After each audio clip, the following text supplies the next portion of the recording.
นางอนัตตาวิปัสสนาภาวนาหาหันยอดธรรมอนัตตา2 ชั่วโมงเต็มก่อนนี้นางปฏิบัติกุกรรมในเขาพร้อมกันไว้สาเยตนา3 เจ้าก่อนพุทธังที่พุทธาเจ้านั้นผู้เจมีเฮาคาไว้คาออกสาธุธรรมังที่ธรรมานาตาเจ้านั้นผู้เจมีเฮาคาไว้คาออกสังฆังยาริยาแปดเจ้านั้นผู้เจมีเฮาคาไว้คาออกต่อสืบกาเฮาติเลยดูคันธาเปิงดีพระตราสังขากรอิมาหังอัตตาภาวังพุทธัสสะปาริจาสามิกาติอันธาพาเปิงพี่แยมในดูตันพุทธาเจ้าเฮาออกอิมาหังอัตตาภาวังธรรมัสสะปาริจาสามิกาติอันธาพาเปิงพี่แยมในดูตันธรรมะเจ้าเฮาออกอิมาหังอัตตาภาวังสังคัสสะปาริจาสามิกาติอันธาพาเปิงพี่แยมในดูตันอาริยสังขารเจ้าเฮาออกต่อสิกว่าเฮาก็อ่อนกันเนาะผู้หลวงที่ปุญญาก็ปันโตอริยเจ้ากุเจ้าก่อนอริยเจ้ากุเจ้าค่ะในยามเมื่อไหร่ก็ดีอันข้าวอ่ำหูเสเลตั้งกามลงสามเปิงไหลวนพิษไหลลาพิษไหลเหตุพินมาเจอนานแค่นดอปดปล่อยวางความบันขาวเขาอย่าให้เป็นอันตรายลงอันเหตุตามาโผนิปานันสกันติคโนมโนกัมมังวสีกัมมังกายกัมมังแสมมุเรวนพิศลาปิตัวเอปิพิมาติอาริยะเจ้าภูเจ้าสวรรค์พ้นความเมตินเมษายนำกองการนั้นขินนิยามในจึงข้าวก็บินเสียสมมาเขาปวุนทีวิสิตาธรรมะตังโดอาริยะเจ้าเขาภูเจ้าสวรรค์พ้นความเมตินเมษายนำกองการนั้นขินนิยามในจึงสังวาเจ้าเขาภูเจ้าภูบายอกิเขาภูก็ภูโกนแสมมุเรวนพิศลาปิตัวเอปิพิมาติตนตัวสาวตั้งหลังนั่นในสังพยามโยนั่นในสังในก็ภูสังเป็นอันตรายเหตุมาผลนิปานเจ้าไหวใส่ให้ทัศนานสีภาวตระปันยาได้เป็นอันตรายให้จำมาผลนิพพานตอนนี้กว่าวันตามเมื่อตาเฮจงกันอาหันทุกข้าทุกข้าเป็นอนัตตาเยาเดียวอนัตตาตาเปอัตตาที่วิจิกิสาเกลียสานั่นเลยมดสิ่งเก่งหายกว่าในภาวะสัตว์ในอังแผงมันคือเลยห้าไหวผลยันห้าขามปุยนิพพานก็เย็นขันภัยสกรรมหลวยตาเนาะสาธุในก็เป็นตอนขันเปลี่ยนเท่าที่ได้มาทราบแรงรายจ้างตือกรรมอนัตตาวิปัสสนาภาวนาหานยอดธรรมอนัตตาในตอนตั้งสุดในกองคือเขาดังขาไก่กุดขาขวาทับต่างขาซ้ายก็เลยอันนั้นขาซ้ายทับต่างขาขวาในก็เลยมือสองคอนต่างไว้เหนือตักไปเอาไว้ตัวซื่อๆอีกเคียงหนาอีกหย่อนย่านหนาพยาในยารับหูเนอปดุยานปิญญารับตาเนอปดาญานปิญญาอยากตัวดีมันน้อยวิญญาณถ้าใจเดียนเท่าหูนั่นอะไรเสียนั้นเดียมันพูดบอกเกิดขึ้นเป็นมานั่นเองก็คือเราก็หมอวนวางแต่ตัดเป็นอนัตตา ก่อนตั้งเฮาไปหันเจ็บไปหันทุกข้าไปป่องแสงเลี้ยงแสนหน้าตาในเกาะตัวดีร่วมถือใส่เขาอ่อนตั้งถือใส่เขายาวยาวถือใส่ยาวยาวถือใส่เขาลึกๆถือใส่ออกลึกๆเขาเกิดออกตายเขาเปลี่ยนออกลูกปองเกิดแบบตายđấyหันใส่ว่าเฮาตัวหลอกหลายๆแก่เหี่ยวมีหยาดตั้งหันสื่อใส่หยาดตั้งวนสื่อใส่หันเฉพาะที่มันนำอุปเปิงไรเอาตั้งแต่สิโอต่อไปกินในป้นปีป้นเดินป้นวันมาต่อถึงพองยามมือเหลียวมีอะไรพองล่ะไหนที่ว่าเป็นเฮามีเฮาเตียนเฮาเปิ่งพองนำไหนไหนใครเท่าก็เท่าใครเป็นก็เป็นใครตายก็ตายมีดองตั้งทมยากันในก่อตั้งตีมีดองตั้งผัดยานกันทีเดียมันก็ใครหันป่องแสงแรงใส่ว่าจังหวะมันหันงายหันไฟหันไว้หน่อยเดี๋ยวเปิ้นนั่นเตียรวมเคยใส่เนี่ยมันเหตุการณ์อยู่ถึงวันเหตุการณ์อยู่ถึงคืนก็นั้นเนี่ยมันไปเสียเกิดเต้ในเกาะคือเขาตัวบนตัวทัดตัวเตียนมันเขาออกในเขาเย่าอย่าไปคือมันออกเย่าอย่าไปคือมันเขาป้องเย่าอย่าไปคือมันเวียบเย่าอย่าไปคือมันป้องสังว่ามันเป็นของเขาเต้ในก็เขาดูอุปเปิงอะไรก็เบอร์ห้อมเพราะยุ่มว่าอันเขาในเท้ามาเย่าเนี่ยได้ใส่ตึกๆเขายังตึกวันหนึ่งเขาเป็นย่อกาตั้งเจ็บตั้งไม่น้ำมาเย่าเนี่ยก็เขาก็มีอยู่เขาก็ถังมาเขาตึกอยู่ดีเขาเปิ้นว่าเขาสามตายมาเย่าเนี่ยก็เขาก็ตึงมันใจตัวใจเจ้าก็ว่าไปตายง่ายๆเด้อเนี่ยดีได้มันตึงเท่ากูมือกูวันมันย่อกาตั้งเป็นก็มาซ้อมนำซ้อมลองตั้งเท่าเขามาซ้อมก็ย่อกาตั้งเป็นก่อนนำซ้อมแต่ว่าเขาเท่าเขาเก็บมาเลยย่อกาเนี่ยมันที่หายซ้อมตั้งเท่าตั้งเกมใช่ไว้เสียนั่นมาเนี่ยก็มันตึงตีอย่างมันตึงตีเกินกว่าหาตั้งตายของมันตั้งนาได้หรือเสียตายเนี่ยมีอะไรก็นั้นลองตั้งเกิดเนี่ยมันกึมลองตั้งเท้าเนี่ยมันกึมลองตั้งเป็นนั่นในก่อนมันกึมเพื่อการลองตั้งตายเนี่ยมันตึงมันกึมมันตึงตีเลยตายไพ่เสียมว่าตั้งนาได้หรือเสียตั้งตายเปิงหนึ่งเปิงเดียวเว้ยเนี่ย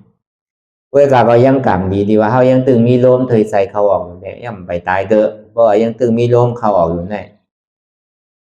เพราะว่าเมื่อไรเนี่ยมันเกิดแปดยาวเนี่ยมันออกขึ้นแต่สังเขายาวออกย่อมเขาขึ้นนั่นในสังป้องย่อมเวียวแต่สังเวียวย่อมป้องขึ้นในสังในก็หัวมันต้องดีตายในสองที่ว่าคือเขาวนว่าเกิดย่อตายย่อเกิดเพราะตายย่อในก็หัวมันตีเกิดเพราะเกิดย่อก็หัวมันตีตายในเป็นที่ไหนกว่านี้ดีเพราะนั้นในตาที่เกิดขึ้นมาเป็นโกนนั่นว่าเนี่ยมันใจของงายเนี่ยมันเป็นหยาบว่าหยาบกาปันพองยามเดี๋ยวแค่ให้แต่เซอร์วันนี้มีลูกมีร่างเนี่ยก็ป้อมไปเป้โตเป้คิงสั่งเต้เนี่ยก็ใครมีกันนั่นเมื่อกูปอกได้หลายสิบก็เป็นปันมีนั่นเมื่อเหลียวได้ตีมีกล้องเอาเป็นอันหยาบเป็นอันเจนใจหยาบแปดเขาตัวยังไงก็หู้ยาวกระโจตีได้มากเกิดขึ้นเป็นก้นเนี่ยง่ายๆเนี่ยเป็นอันหยาบเต้เนี่ยตั้มน้ำได้มันตีลงกว่าตั้งไรล่ะมันง่ายหนาๆเลยเป็นนั่นเหมือนนั่งหมากหินวืดลงตกน้ำว่ะเพราะว่าวืดก็มันตึงสวมมันก็นั้นไหนเมื่อว่าเป็นสีผมมีเนี่ยมันเหมือนหนองน้ำสเตรสันเปตาสุราไก่หน้าเนี่ยมันเหมือนหนองน้ำเพราะเอาของบุญลงกว่าก็มันตึงสวมมันตึงกว่ามันเหมือนหนังบางหินกิ่งลงร้อยนั่นน่ะเพราะกิ่งก็หัวมันตึงไว้นั่นน่ะเพราะว่านั้นเนี่ยตั้งดีกว่ามันเด้เนี่ยเป็นตั้งไตว่ะเป็นเมืองอาเป็นสีผมมีแต่อันนั้นมันเป็นบ้านเก่าเมืองเก่าเป็นที่อยู่ตั้งเศร้าเฮาเป็นบ้านเกิดเมืองเป็นเฮานั้นก็นั้นเท่าไรมาเกิดเป็นก้นเนี่ยมันเป็นตื้อตั้งอันขาวยามันสั่งถูกเลยอันแคมอันคึกตอนเต้ในเลยอันเท่าไรมากกาขันอันคึกตอนเต้ไรมากเรียกว่าเป็นอมวยเตียนลำลองเต้เนี่ยเป็นโอกษาอมวยเตียนลำลองเต้เนี่ยเหมือนหนังอาลังใหญ่อาลังหลงเหมือนหนังเขาดีกว่ากล้ากับคายในสังเนี่ยเมื่อหนังเขาดีได้พอมีเขาเจียกับมวยปันเขานั่นในสังในกองเมื่อหนังเป็นอาล่างเขาก่อนหนึ่งอันเขาเลยมาเกิดเป็นก้นเนี่ยก็นั้นเนี่ยเขาใครเลือกกว่าเส้นตั้งอะไรในก็มีมือพองยามมือเหลียวเนี่ยเขาใครเฮ็ดสังใครเป็นสังก็เขาโดดเฮ็ดเอามือเหลียวเนี่ยมันจึงดีกว่าตั้งนาเขาเฮ็ดสังไว้จานในก็จานนาได้มันจึงดีในจำพอเฮ็ดหลีไว้จานในนำในก็จาติมาเนี่ยก็เลยจำพอเฮ็ดลองตั้งอันเบิกตู้จะเลือกไว้นำในคู่ว่าตั้งนามาจึงดีเลยคำเวลามังปองในอาโจมันไปส่งผลเด้อพอเบอร์กู้โสตั้งหลีไรเฮ็ดไว้อาจ้องวันหลังแหละมันไหลมาหับจามป่วยอยู่เหมือนเขายามหันก้นเดียนเฮ็ดเบิกเฮ็ดเลิง ได้ซ้ำไรจำได้ป่วยได้มากมีดีเป็นได้ขึ้นใหญ่ไม่ทรงอยู่เขาซ้ำเฮ็ดการรีการทอดการเมียสังเพื่อกับเขาซ้ำบางมีหลีเป็นแหละเต็มทนกูเสื้อกูรองแน่เนี่ยก็เปิดหังก็เปิดอาจองวันหลังผู้โสพรดีที่เขาไรเฮ็ดไว้มันตึกกินของเก่าก็กับมันไรทบยาเพราะว่าจาดเนี่ยก็จาดที่มาเนี่ยมันตึกตีไรขามมันไรเฮ็ดสังไว้ก็จังว่าคือเขามีดองตั้งยุ่มพอเฮ็ดดีไรดีให้ทายไรทายนั่นในก็คือมีดองตั้งยุ่มก็วันนั้นเขาอะไรมีการมีขันยาวในก็จะเรียกมืออ่อนกำเดียว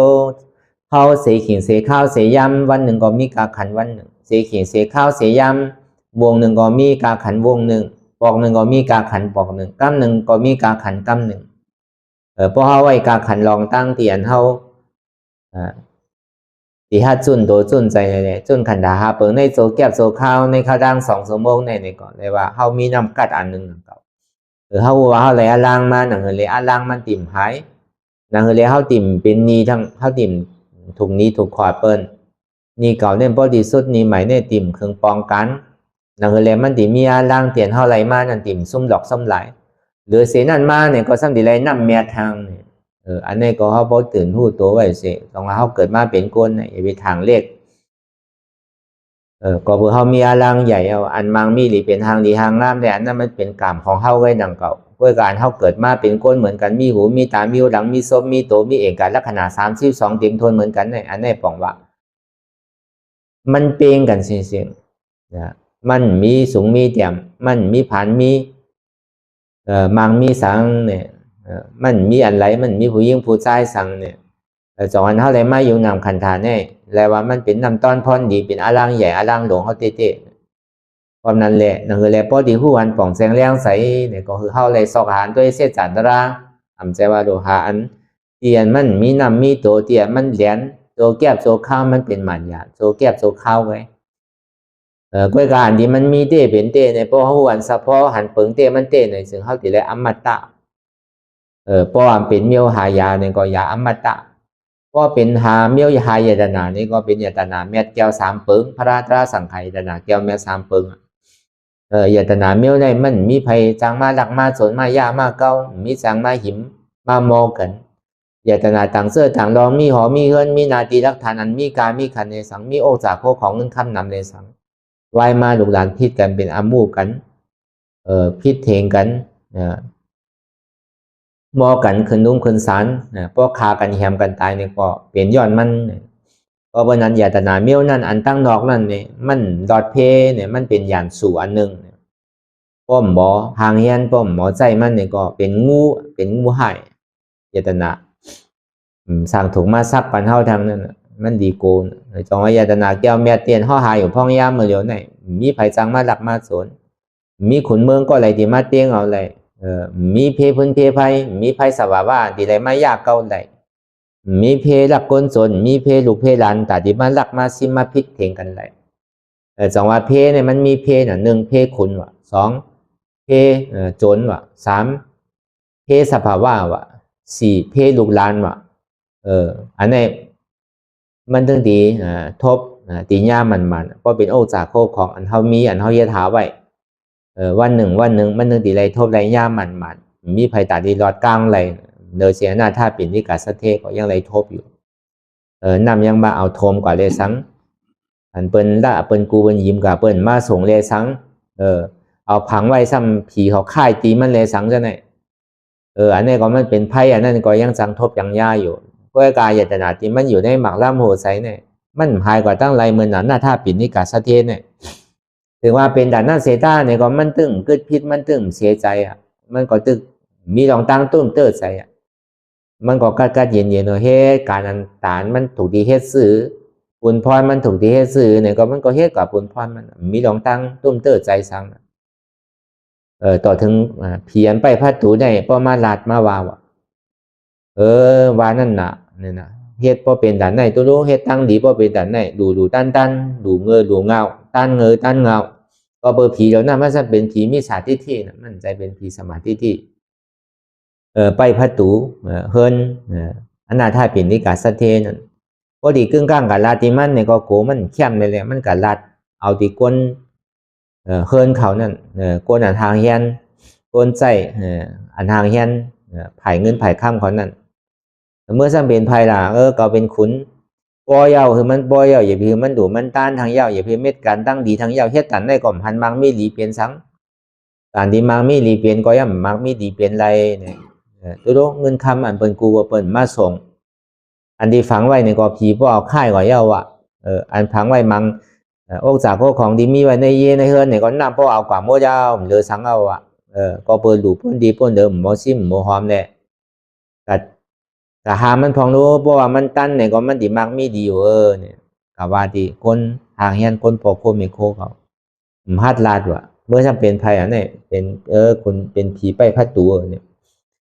ห้อมลาดไรเนี่ยมีภัยฮัดลาดไรหน้าท่าปิ่นเนี่ยก็เนี่ยก็ให้มากกับลาดตีลูกใจมันลูกใจมันก็ฮัดลาดมันว่ะหัวน่ะพอมันยังมีเศษน่ะเกิ้งในศาสนาพุทธคำพระเป็นเจ้าน่ะเพราะเป็นอาริยะเนี่ยมันเกิ้งเอาอ่ะพอมันยามเฮ็ดลองตั้งหลีซื่อก็มันเคยเฮ็ดอยู่ติๆกันอันมันตีเปลี่ยนใจแหละก็เปิดก็เลยเฮ็ดการหลีการแม่เฮ็ดการหลีกุศลเนี่ยก็บ่ได้รู้ได้ซุ่มย้อนเปิ้นไหนเนี่ยย้อนเบิกการเก่าเฮ็ดให้มันใจเนี่ยมันมีกำเดียวหน้าท่าปิ่นเนี่ยถ้าได้วายเสนั้นมาในผีก็เยื่อนอะไรกันลาดนี่มันกับย่านี่มันย่าพังๆนี่มันเมื่อเป็นภัยอันนั้นก็เป็นผีไปพัดตูเจ้าเฮาเจ้าสะเทียวเนี่ยว่าที่นั้นเมื่อจะมีอันโหลสังลาเนี่ยคาแต่ก็หันเจ้าเฮาหลูต้านดีๆแหละก็ใครมาหามอย่าไปเป้หลูเป้ต้านน่ะหลูเก็บหลูเฮ็ดตั้งกายตั้งขายกำกลุ่มก็ต้านเสียงดูเสียงแต่มันติมีอย่างกินก็ไม่ให้ก่อให้มาเนี่ยอย่าไปเฮ็ดป้อก่อนน่ะเมื่อจำเป็นไปทีไรอ่ะไหนไปพัดตูป้อเป็นนั้นแต่ป้อเป็นผีเมือกผีเรื่องที่ไหนแต่เก่าโหลเมื่อไปก่อนตั้งไหนก็ไปเมื่ออย่าไปมาอยู่เฮิรนเก่าเมื่อมาวานที่ไหนเนี่ยเมื่อมาลาดเก่าที่ไหนเนี่ยเมื่อมาหามตั้งหลีก่อนในกล่อมเจิกเนี่ยอย่าไปอยู่เฮิรนเก่าในกล่อมปันขว้างให้อยู่เนี่ยน่าถ้าเป็นนี่กับซาเตเนี่ยลึบคนเพียนไปพัดตูมันคนผีเนี่ยกล่อมจังให้ถืออายุมไรอ่ะเจ้าเฮิรนหรือเปล่ารู้ซ้ำเจ้าเฮิรนใจเจ้าเฮิรนโยน่ะเนาะซ้ำเป็นเจ้าเฮิรนอาริยาน่ะน่าถ้าเป็นนี่กับซาเตเนี่ยเป็นซอดาปันเนาะลูกมันก็เป็นซอดาปันน่ะเมย์มันก็เป็นซอดาปันน่ะดูยิ่งมันก็ซ้ำเป็นซอดาปันทั้งก้อนซ้ำเป็นสกิตากรรมเขาเนี่ยเป็นอาริยาตึงเฮิรนเพราะวันนั้นในที่คือเขายุ่มย้ำพระราตราสังขารเนี่ยมันตึงเฮ็ดไรตึงวานอะไรวะตายก็ยังตีพร้อมตาตีตายวะอย่าไปไว้ว่าพระราตราสังขารเนี่ยเพราะวันนั้นซ้ำกับห้ามมันว่าได้มันห้ามอะไรนั่นก็เบอร์นั้นในแหละมันก็จังดีลึกกว่าก็มันจังอยู่เชื่อเนี่ยก็หาผีไปจ้อมวยจ้อมลอยเลยแต่ย้อนต้องปั่นแต่ย้อนอยู่ที่ไรก็เปิ้นปั่นอยู่วะเมื่อทำเป็นผีที่ไรเป็นผีไปหน้าถ้าเป็นนี่กับสัตเทเมื่อกับพิญญาผู้โกเลียวห้อมสังซอยห้อมปันดีอยู่ไรเพราะเอาปันในเพราะว่าผีผู้หลีก้นเมียเปิ้นหู้เฮาเนี่ยเฮาตีญาอาเปียห้อมปันอยู่ไรเพราะเป็นนันติไรเฮ็ดคือล่ะกว่าหาคนผีสีเจ้าแหล่งก็ในคนผีสีเจ้าก็จังดีลาเนี่ยมันว่าอันนี้ก็ห้อมจังเทียบตัดไรห้อมจังปันดีอยู่ไรเพราะคือสั่งถูกได้กะหาคนผีแหละเนี่ยคนผีก็ห้องกว่ากะหาคนผีก็จังดีว่ามันมีลายหนึ่งได้เพราะเมื่อใครอยู่มีลายสั่งละเจ้าคนผีเฮาเนี่ยเจ้าคนจอมผีเฮาเพราะว่าเมื่อใครอยู่ขึ้นนั้นว่าได้เงินค่าโมกสารอยู่ในวันในเมืองอันที่เป็นยิ้มเงินเจ้าสะเทในก่อนเนี่ยการสอส้นเขาเลยเขามาส่งขึ้นนะอันนี้ก็เปิงหนึ่งเงินคำเดียมันโจมลงกว่าที่เป็นเงินนั้นถ้าเป็นนี่กับสะเทตีเป็นเอาค่ายกว่าคนนักกล้าเขาเลยสังผีเขาเลยสังค่ายกว่านั่นผีรู้เขาจะแนวค่ายกว่านั้นเอาปอกขึ้นมาเสียงๆก็ในเงินอันที่มีอยู่ในแผ่นลิ้นเมื่อตั้งเสียงอันมีเจ้ามีของเนี่ยเอาออกมาเสียงเอามาปั่นได้เอามาอาปันน่าถ้าเป็นนี่กะเพราะเป็นที่ไหนได้ก็มันดิปันคว้างอยู่โย่เนี่ยมันก็เฮ็ดเหมือนหนังอันคุณผีวาเต้บ่อันที่เป็นถูกนี้นะถ้าเป็นนิกาสะเทไว้นั่นก็กว่าเข้าฟันเปิ้นในสังกัดเปียพุ่งนี่เปิ้นในสังเงินอันถูกอันสู้ถูกอันน่ะถ้าเป็นนิกาสะเทได้สู้ถูกเดียวเอากับทรายขึ้นเอามาหึงบ่ตัดให้ได้ถูกดีเอาเด็ดเย็นที่ไหนนี่ก็ซ้นเขาก่อมจังเด้ออะไรเลยก็กาแล้วเอามาส่งของมาผีกับเปียลงเขาก็โกอ่ะโดยเสียนั้นเงินคำเตียนหายลงจมลงกว่าในดินนั่นก็ออกมาเซ็งๆว่ะอันเปิ้นกูเปิ้นยิ้มก็ไล่มากขึ้นเงินคำเตียนฝังไว้ในดินนั่นก็ไล่ปอกมากขึ้นโดยเสียนั่นก็ในเงินคำเตียนมันมีเจ้ามีของนั่นอยู่ในแผ่นดินเมื่อเอาออกมาเซ็งๆก็ในเงินคำในบ่กองกว่าจังเสียง เอามาปูเจาะเอามาปั่นขึ้นอาปันหน้าท่าปิ่นนี่กะสะเทขึ้นวะอ๋อเมื่อเหลียวในเฮาคาพี่เดียวเนี่ยวะดีก็อยู่ตั้งไรก็มันจ้างอยู่ก็เปิ้นนั้นเงินข้ามโอกจ่าอันที่ได้หายกว่าอันที่เปิ้นถูกนี่ถูกขอดนั่นเขาก็เอาปุนพ่อนี่แหละเอามาอาปันขึ้นยาวว่าแค่นต่อว่างขว้างปันเขาเสียกำเนี่ยวะคือเขาเลยอยู่ที่ในกัดเย็นกว่าเนี่ยวะมันไรเนี่ยวะหน้าท่าปิ่นนี่กะสะเทมันไรเนี่ยเพราะเป็นทางก็ได้ดีโจมหนาวเดียวอะเมื่อกะพอมีทางได้กะเอามาทางไหนใครว่าที่ไหนก่อนกวยการหน้าถ้าเป็นนี่กะสัตเทได้มันไรเนี่ยว่าเมื่อดีมาต้องปั่นหลอกหลายๆที่ไหนได้มันไรเนี่ยมันวนในใจพอดีกึ่งกลางอะไรยอมหับคำเดียวเนี่ยในผีเนี่ยมันจะเป็นผีมีชาติที่มันหยุ่มย้ำพระตราสังขารเนี่ยพวกประเทศการตั้งหลีตั้งทอดตั้งแม้เนี่ยมันเจอกว่าผีเมี่ยวในก็จังมีว่ะมันใจว่าผีเนี่ยมันหลีกับกูเมี่ยวนะผีเมื่อก็เมี่ยวเพียนสอส่วนหนึ่งเขาเหตุการณ์ทุจริตการเมื่อกันเลยเหตุเขาเหตุการณ์หกการให้ใช่ไหมเพียนจะกินเราก็มีเพียนจะกินโบกินไก่เพียนจะกินเลือดกินตับใช่ไหมก็มีดังนำมันจะว่าผีเนี่ยนะเทวบุตรเทวาลาเนี่ยความภาวะเนาะ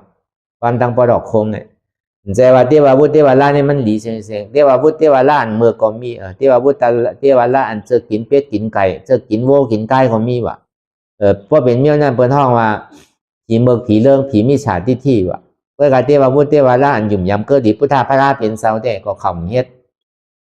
เอาตัวใจเปิ้นตายเขากำสินเขามีวิริยะมีฮิริอตาปะโกน่ะแต่ที่ให้ตั้งหลีเนี่ยแต่ที่ให้ตั้งหลีเนี่ยโกน่ะหมออายน่ะเปิ้นห้องว่ามีฮิริอตาปะว่ะผีเมียวนั่นก็เบอร์ผีอันใต้พัตูอันน่ะถ้าปิ่นนี้กะซะเทเนี่ยเพราะว่าหันน่ะถ้าปิ่นนี้กะซะเทดูต้านเนี่ยมันตึงมาทรงมันตึงมาเจอว่ะมันตึงมีใจอนุโมทนาเสกรรมว่ะที่ไหนก็จังมีว่ะนะก็เป็นนั้นมาเนี่ยนะถ้าปิ่นนี้กับสัตว์ที่ส่วนที่มาวนว่าเขาดีปันขว้างโยโย่เต็มไรมันดีเมือกทางเอาเมื่อมันตัวกินไงมันก็หาตีปึงว่ะแต่ในเพราะว่าเขาดีปันง่ายหลมเนี่ยก็มันติ่มหูตีป่องมันดีเป็นผีมิจฉาที่แปดก้อยเนี่ยแหละมันจงดีว่าเขาเต็มจังมีปนพรตาที่เตียบตัดว่ะตาที่เตียบตัดเขาในมีเป็นปอเขาปอเจ้าเขาจำเป็นภัยเป็นพุทธาเจ้าเนี่ยว่ะคือพระเป็นเจ้าเนี่ยเตียบตัดปันเนี่ยว่ะเพราะฉะนั้นก็เลี้ยวจังดีอ่อนกว่าที่พระราเป็นเจ้าก็อ่อนกว่าที่พระราเป็นเจ้าพระเป็นเจ้าจังดีซุ่มมาพอตลาปันโกนเท่าในเนี่ยว่าอันดีอันใจซ้ำเอาอันใจซ้ำเอาอันนำใจซ้ำเอาอันถูกดีเฮ็ดซ้ำเฮ็ดว่าอันถูกดีเฮ็ดซ้ำเฮ็ดอยู่ที่ติ๊กว่าอันเมียวเฮ็ดซ้ำเฮ็ดว่าเมียวอันอ่ำดีเฮ็ดซ้ำเฮ็ดอยู่ที่ติ๊กว่าก็เบอร์เจอหนังนั้นยาวโกนเท่าในถังว่าเฮ็ดดีหลายๆดีมีถังว่าเฮ็ดให้หลายๆให้เนี่ยมีแบบก็เบอร์โกนเฮาตุกค่าย้อนเบิกเฮ็ดแลนนำเฮ็ดว่ะ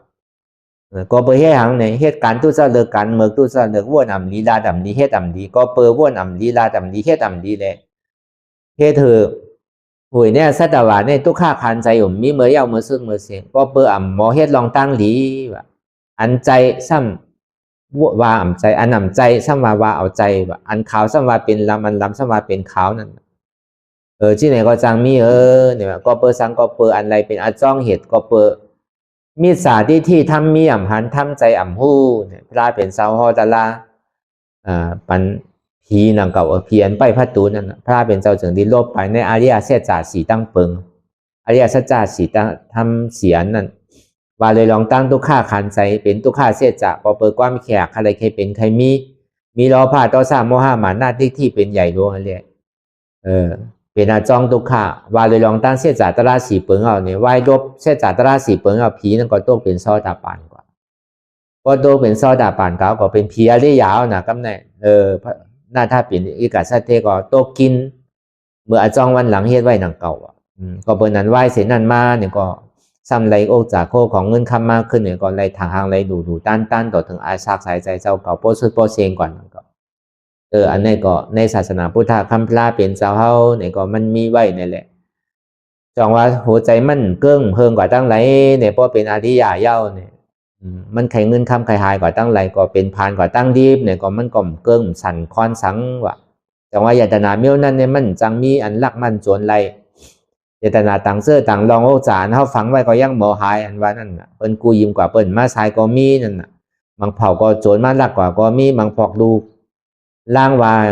หยาบเดือก็ไม่ลักเอาอากาศพิษเอากว่าในก็มีเนี่ยนะอันนี้มันเป็นไพ่เสียงเป็นเพศเสียงแบบนั้นก็บนนั้นเนี่ยอันเท่ามีในหมากโหดใส่เท่าพระราตราสังไข่นะแก้วแม่สามเปิงสามป้าเนี่ยมีไผ่มาหลักมาโจรเอาตู้ก็อ่ำคีรีในก็อ่ำเนเซอร์เนี่ยนะอยู่กับตู้ข้าอ่ำโกตู้ข้าอยู่กับสุข้าอ่ำติดสุข้าเมื่อหนังน้ำในน้ำมันอยู่ซ่อมกันอยู่ด้วยกันมันติดกันอันเท่ามาพึ่งอยู่พ้องยามเมื่อเหลียวในเมื่อนั้นเอาพึ่งแต่เดียวยาตนาแก้วแม่สามเปิงสามป้าเนี่ยนะพระราตราสังขายาตนาก็เปิดสังพระราตราสังขาอันวานั้นซ้ำเป็นสังเนี่ยพระรานั่นเนี่ยพระเป็นเจ้าเขาเนี่ยเป็นอนัตตาวาตาเป็นเจ้าอนัตตาในห้องว่าเป็นพระราวะเป็นพุทธะเจ้าเนี่ยวาตามันเจ้าเนี่ยเป็นอนัตตาวะ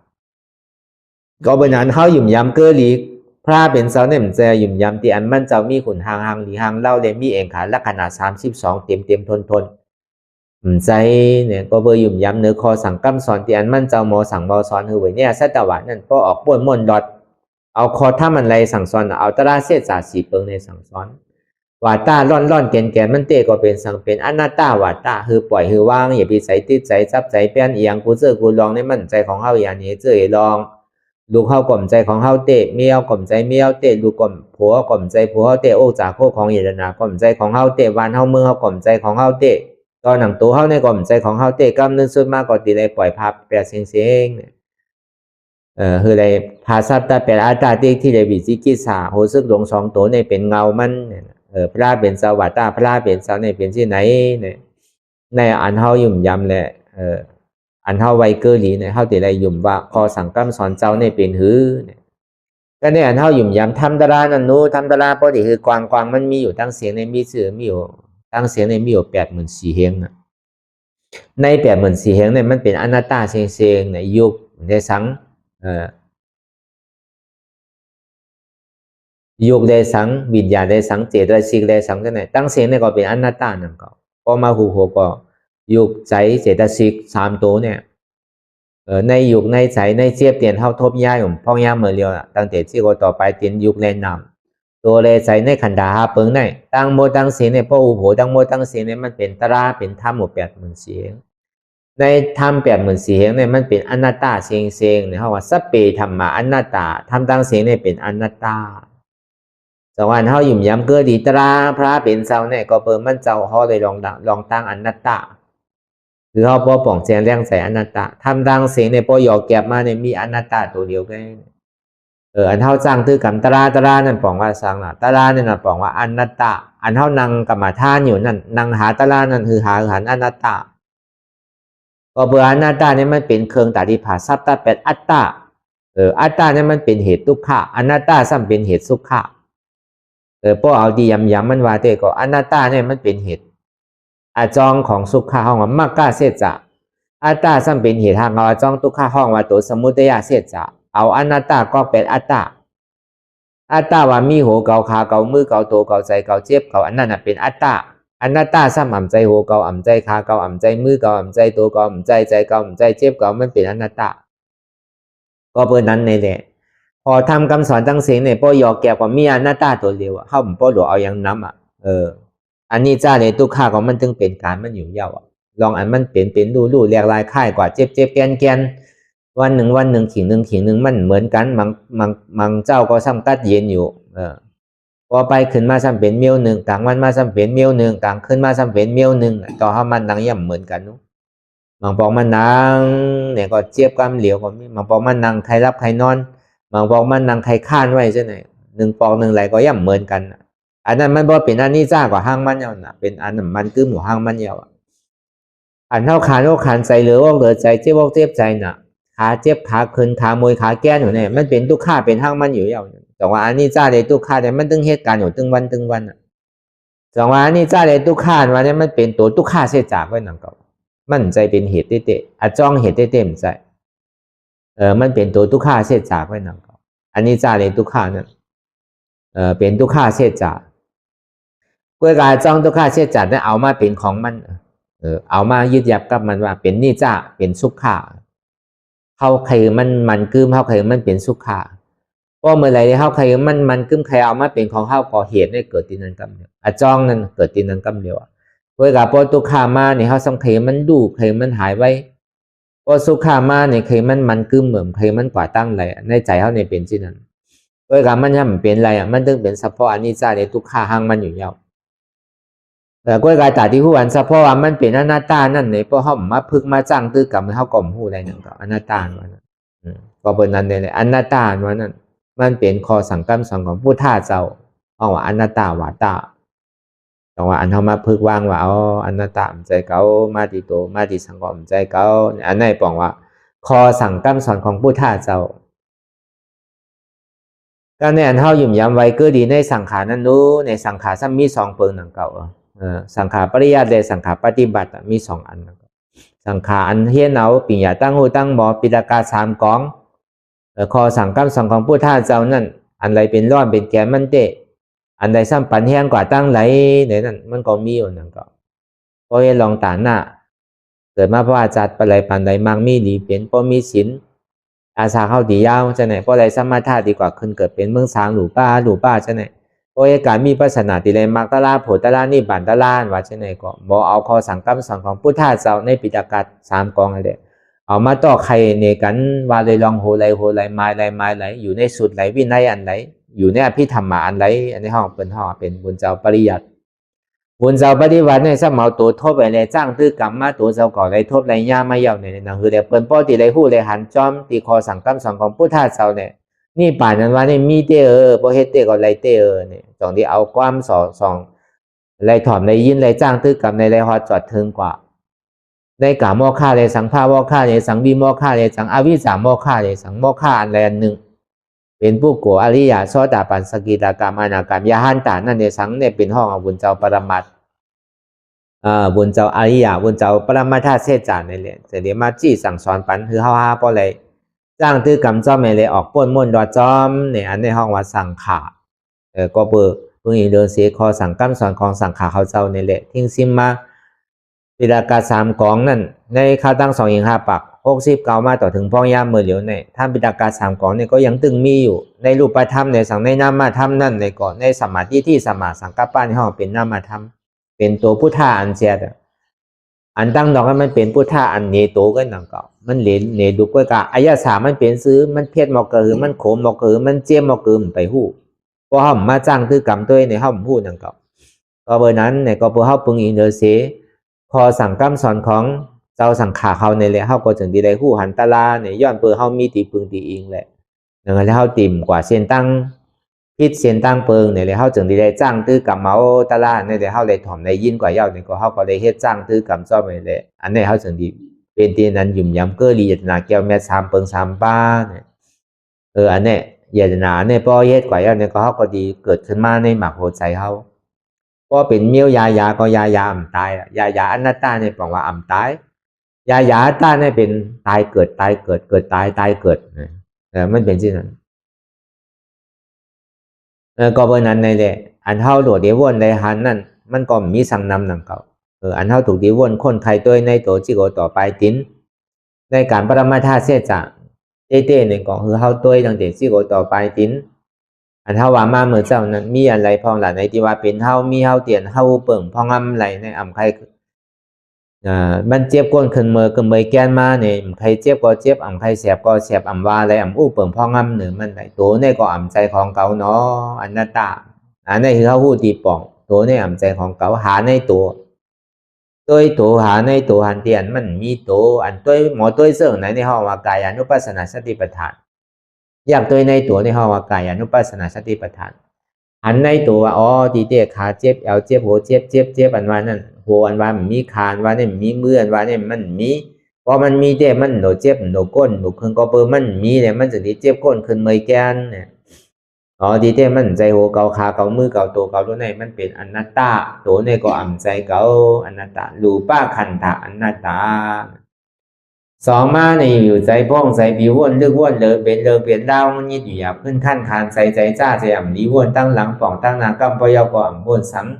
ใจเดียนมันพ้องอยู่กาวากาเป็นนั่นวนตั้งหลังป่องตั้งนาก็ผู้หันตั้งซ้อมใจเดียนมันเป็นอยู่ตั้งหลังปนมาก็ย่อมเอาขึ้นไหลเหมือนหนังก้นตายเลยนะก็ตั้งนาเดียนเนี่ยไปถึงนั่นในเหมือนหนังก้นตึกนอนรับอยู่ที่หันอยู่วนอยู่หันนั่นเหมือนหนังก้นตาบอดเลยนะ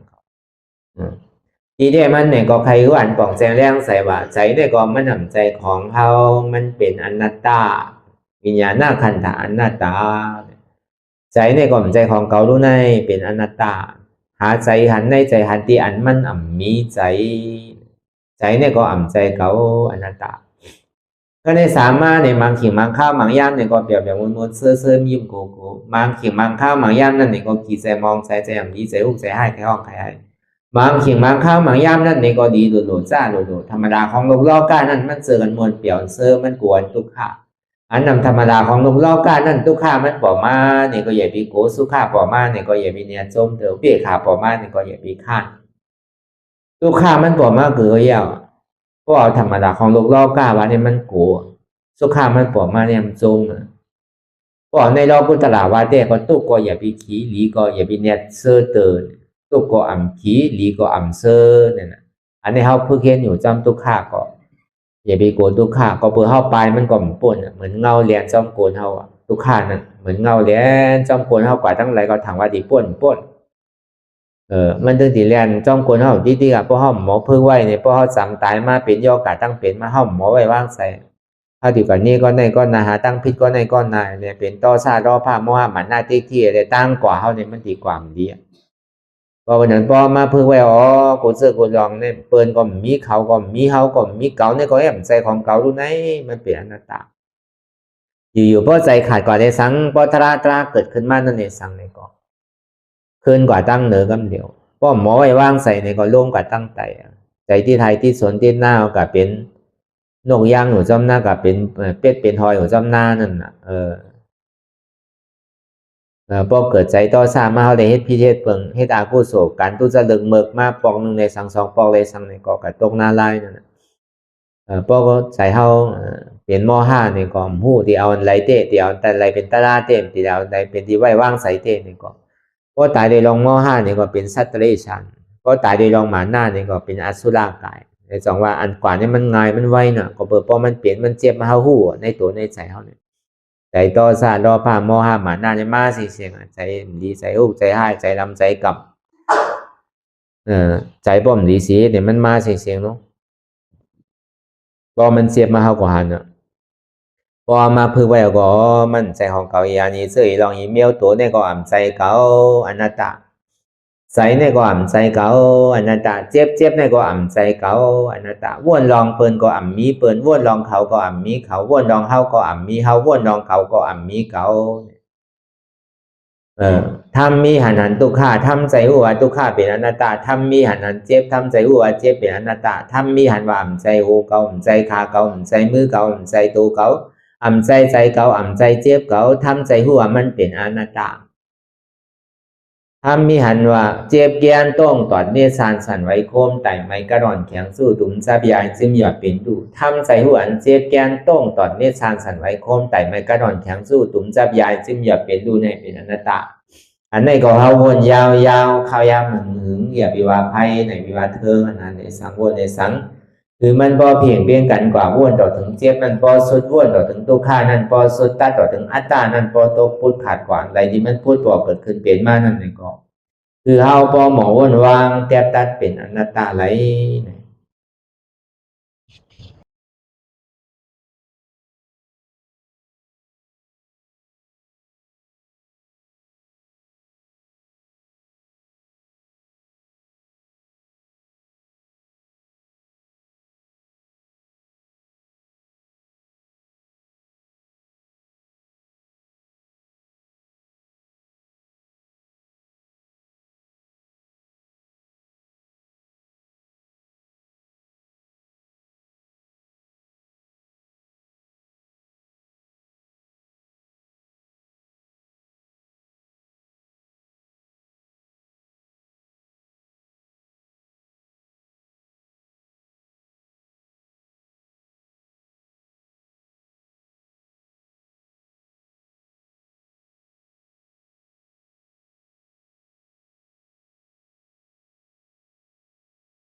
ลองตั้งอันเป็นอยู่กุเซอกุยา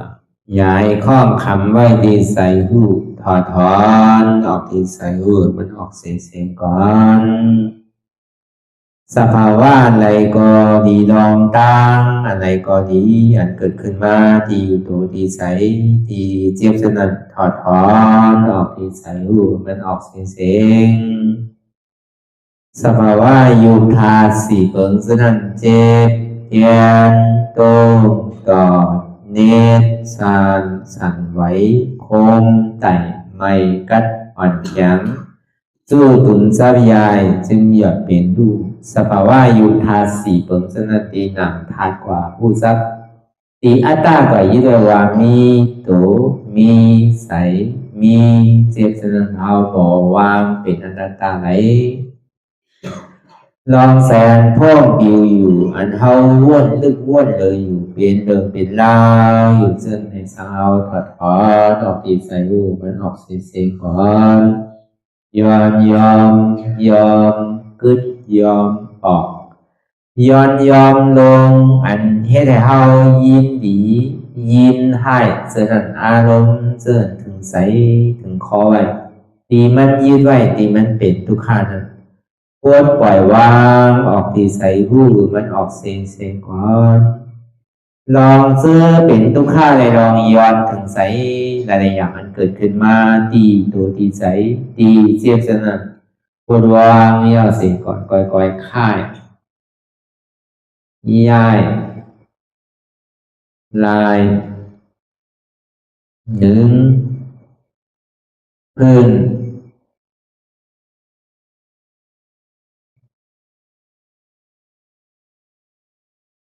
พยายามไหน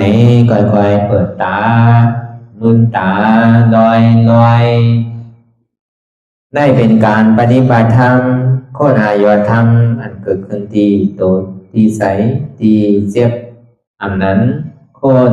หาเหตุหาเงาพระจองทุกขันนั้นต่อสืบการในเฮาที่ได้ส่งเมตตาถึงเวเนียสัตวะตั้งหมดตั้งสิ่งก่อนอิดาเมปุญญังอาสวะคายังนิบานังวังหอตุมาปุญญากังสเปสตา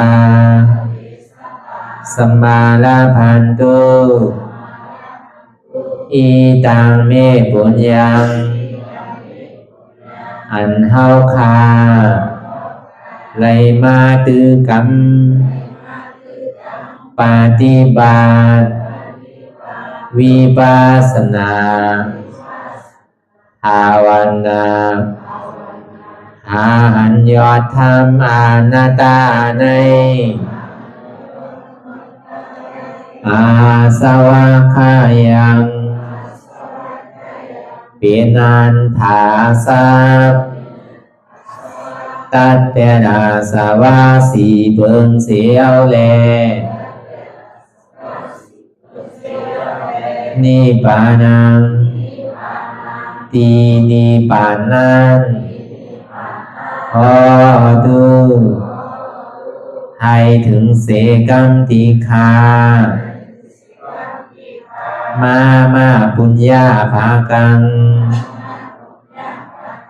พรดีอันคามานาวิปัสสนาภาวนาทรงยืนปันสเปสตานังเอวปอเมสลาญาติกาดึนเค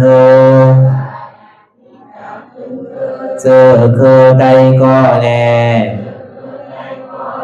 จากว่าสัตวาทั้งสิ่งดังดวงนั้นสมาลาพันตุอะไรพรดีนำกันตั้งเฮาคา ตังสิงสกัมติคาโนสาธุสาธุสาธุ แต่สิกว่าเขาก็อ่อนกันเนาะผู้หลวงที่ปุญญาโกปันโตอริยเพียรเจ้ากูเจ้าก่อนอริยเจ้ากูเจ้าค่ะในยามเมื่อไหร่ก็ดีอันข้าวอ่ำหูเสเล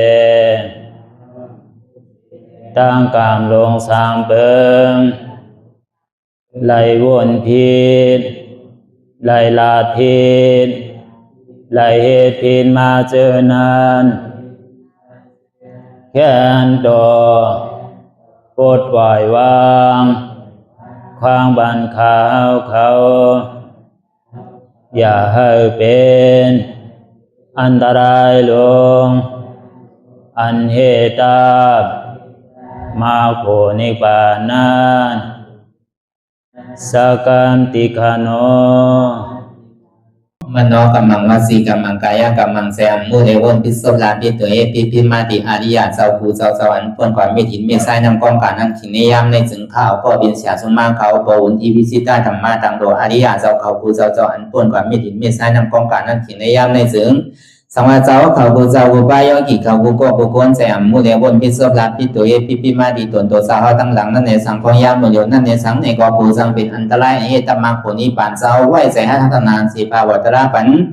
ยาได้เป็นอันตรายให้จำมาผลนิพพานตอนนี้กว่าวันตามเมื่อตาเฮจงกันอาหันทุกข้าทุกข้าเป็นอนัตตาเยาเดียวอนัตตาถ้าเป็นอัตตาที่วิจิกิสาเกลียสารนั่นเลยหมดสิ่งเก่งหายกว่าในภาวะสัตว์ในห้างแผงมันคือเลยห้าไหวผลยันห้าขามปุยนิพพานก็เย็นขันภัยสกรรมรวยตาเนาะ